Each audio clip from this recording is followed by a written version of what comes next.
You know, I am a huge fan of Gumball. Ever since I was a little kid, the world, the characters, and the plots always interested me. I never got tired watching a single episode of the show. But as I've grown up and decided to become a reviewer, my expectations have shot through the roof. Not only that, but the way I view things has changed as well. I can now watch an episode of any show and tell you whether it's worth watching. However, it's come to my attention that the way I see things is extremely different from the way the rest of the community sees things. And while that's all fine and well, because everyone can have their own opinions, I feel that in this review, I have to question the reasons why people hate this episode I'm talking about. And hopefully today, I'll show you the real reasons why the girlfriend from Season 4 of Gumball is bad. So let's not waste any time. Also, that subscribe button is just waiting to be pushed, so don't make it wait too long. That'd be cool.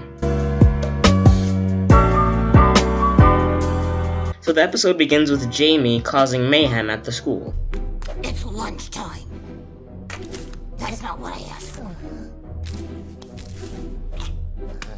Not in the mood for banana. Now, one thing I admire about the latter seasons is the way they use background characters. Most shows would simply ignore them, but I feel that because the show has so many interesting looking background characters, incorporating them is a huge bonus. Not only for entertainment, but creativity. It means you don't have to use the same characters over and over again until you run out of ideas. You can add variety and make even more unforgettable characters.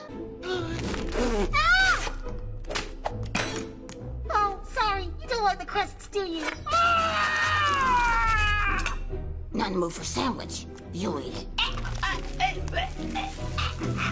Now, the first reason I hear about why people think this episode sucks is because of the way Jamie treats the rest of the people around her. She's extremely brutal and is easily angered. Why I don't agree with this statement is because she's always been like that. And on top of that, the way Jamie hurts the student doesn't make me cringe in a ball of disgust. It's funny and creative. Heck, Jamie doesn't even touch Anton to hurt him, and it's funny. What I'm getting at here is that when it comes to Jamie's brutality, it's justified by her character and the way it's used. Certainly better than that time SpongeBob tried to use disgusting humor. Perfect. Try some. Move. My lunch. Here, Carmen, you can have mine. Wait, are you sharing with her? Of course. There's no greater happiness than sharing with your sweetheart. I don't get it. Then maybe it's not just your stomach that's empty. Are you saying I've got an empty head? No! I meant your heart! Your heart! What do you mean, my heart? I mean, maybe you'd feel better if you found someone to share things with. So now the episode firmly establishes that Jamie is clueless when it comes to her emotions, which I can totally get from someone her age. But this also leads to a lot of the problems people have with this episode, but we'll get to that a bit later. Jamie comes to the conclusion that she needs a boyfriend, and unluckily for Darwin, he was sitting right next to her when the bus exploded. I do have to question why Darwin is sitting with her and not with Gumball, since they always sit together. Maybe Gumball had detention, maybe he was with Penny, maybe Jamie took Gumball's seat. I mean, at least give me some reasoning before you drastically change one of the fundamentals of the show. It may seem like a small detail to you, but remember, if Gumball and Darwin were sitting next to each other, Darwin wouldn't have been next to Jamie, meaning that whole scenario would have 99% never happened. Oh look, a contrived plot. But anyways, Darwin decides to use an analogy that leads to another big problem many people have with this episode, and I want to make this very clear.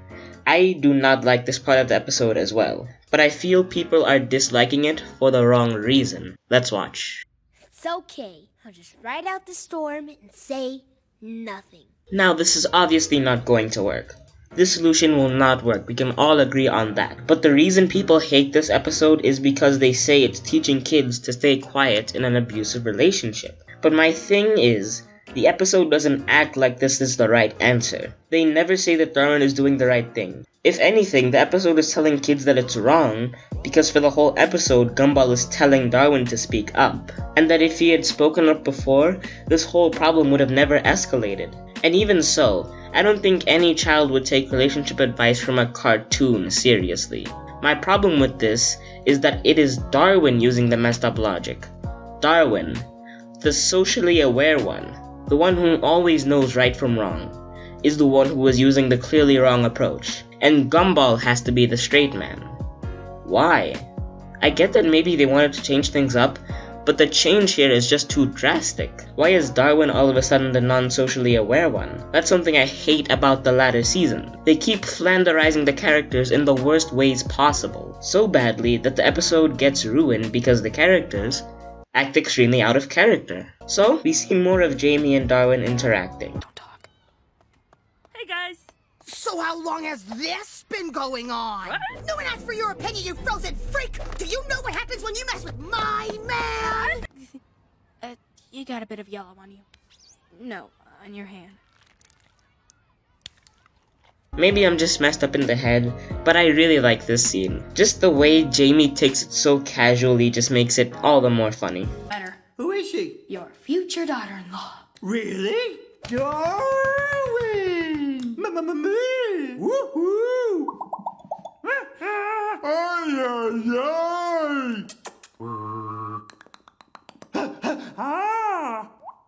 Well, that was a load of shit.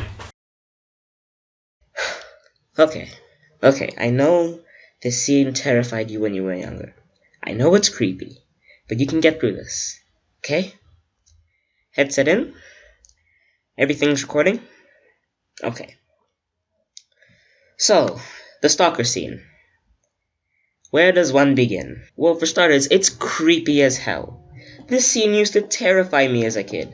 Just the way Jamie manages to keep up with Gumball at every corner, every hiding spot, and the way Jamie uses her voice just makes my skin crawl. Props to the team for making this genuinely creepy, but damn you also, I guess. But let's keep going, the episode's almost finished. Do this.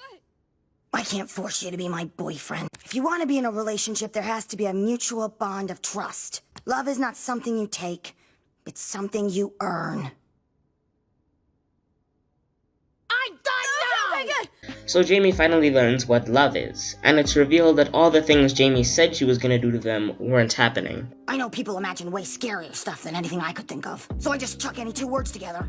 You, me, a jug of gravy and an umbrella, a flan and a French horn, a feather duster and a pack of mini pizzas. Darwin gets what he deserves, and that was the girlfriend. While I do think that the episode gets the hate it deserves, I really think people need to rethink why this episode is bad. Nobody really talks about the way the characters were flanderized. No one talks about the plot hole in the beginning. And I also think people need to see the tiny bit of good in this episode and how funny Jamie was in it, and to stop being so sensitive about it. I hope you enjoyed the video. If you have, please subscribe and share this with some of your friends. The channel has been growing a lot since the beginning, and I'm extremely grateful for that. I'll see you whenever.